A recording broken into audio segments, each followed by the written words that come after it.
নমস্কার, ওঙ্কার বাংলায় আপনাদের সকলকে স্বাগত জানাচ্ছি। এই মুহূর্তে আপনাদের সাথে রয়েছে আমি অপরূপা। চোখ রাখবো বিস্তারিত খবরের দিকে। পিলখানা খুনের ঘটনায় ধৃত দুই অভিযুক্ত হারুন খান এবং রোহিত হোসেনকে শুক্রবার ভোররাতে দিল্লি থেকে উড়িয়ে আনা হয় কলকাতায়। এদিন দুপুরে সিআইডির পক্ষ থেকে ধৃতদের হাওড়া আদালতে আনা হলে আদালতের সামনে বিক্ষোভ দেখান পিলখানার বাসিন্দারা। বিক্ষোভকারীদের দাবি, এই দুই আসামিকে সর্বোচ্চ শাস্তি ফাঁসি দিতে হবে। পরিস্থিতি নিয়ন্ত্রণে আনতে বিশাল পুলিশ বাহিনী মোতায়েন করা হয় হাওড়া আদালতের সামনে।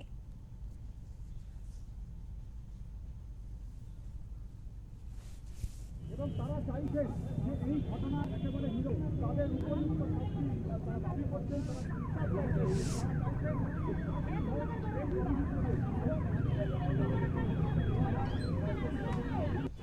তারা বিচার চাইছেন। তারা কি চাইছেন আমরা তাদের থেকে শুনে নেবো কি চাইছেন।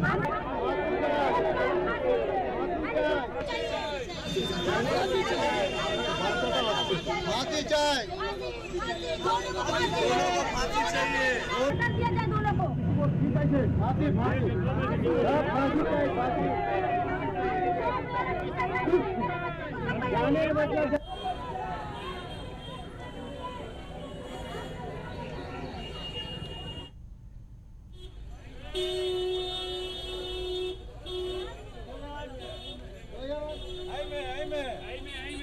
आई में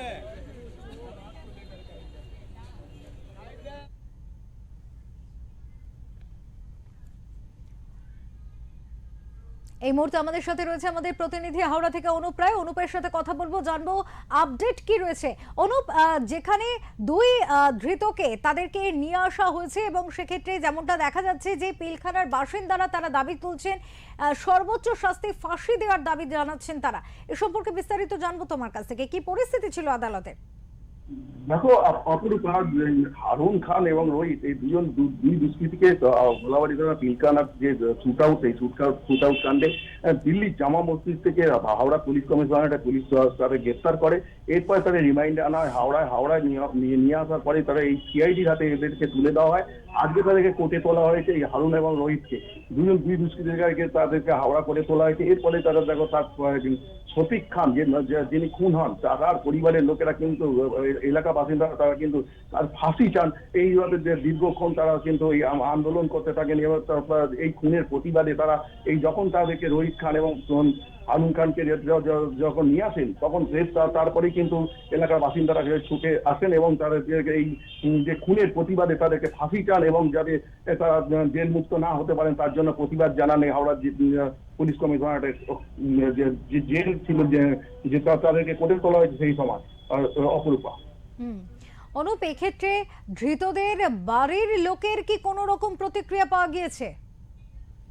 না, এই মুহূর্তে কিন্তু দেখো হারুন খান এবং রোহিত খান এদেরকে যে জামা মসজিদ থেকে গ্রেপ্তার করা হয়েছে, এই গ্রেপ্তারের পরে কিন্তু তাদেরকে হাওড়া কমিশনারে নেওয়া হয়েছে। এর আগে যে ঘটনাগুলো বর্ণিতমায় দেখো, গোলাবাড়ি পিলখানা শুট আউট কাণ্ডের পরে কিন্তু এলাকার মানুষ কিন্তু বিক্ষোভে ফেটে পড়েছিল। এর যে রোহিত খান এবং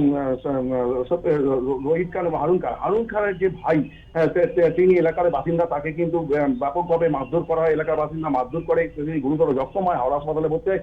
এই আতঙ্কে কিন্তু বাড়ির এলাকার বাসিন্দারা জানাচ্ছেন যে তার পরিবারের লোক, হারুন খানের যে পরিবারের লোক তাদের কিন্তু পাওয়া যাচ্ছে না, তারা কোথাও গেছেন এমনটাই, বাড়িতে তালা ঝুলছে, এই মুহূর্তে তারা কেউ নেই এমনটাই জানাচ্ছেন এলাকার বাসিন্দারা। অনেক ধন্যবাদ অনুপ তোমাকে। আমরা কথা বলছিলাম আমাদের প্রতিনিধি হাওড়া থেকে অনুপ রায়ের সাথে। জানিয়ে রাখি, পিলখানা খুনের ঘটনায় ধৃত দুজনকে আদালতে পেশ করা হয়েছে।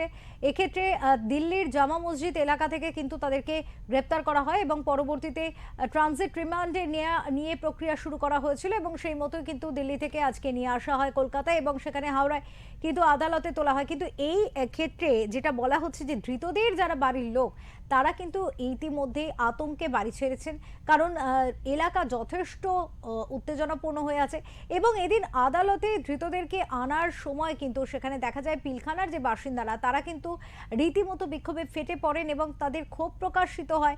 তাদের বক্তব্য, সর্বোচ্চ শাস্তি ফাঁসি দিতে হবে এই দুই খুনিকে।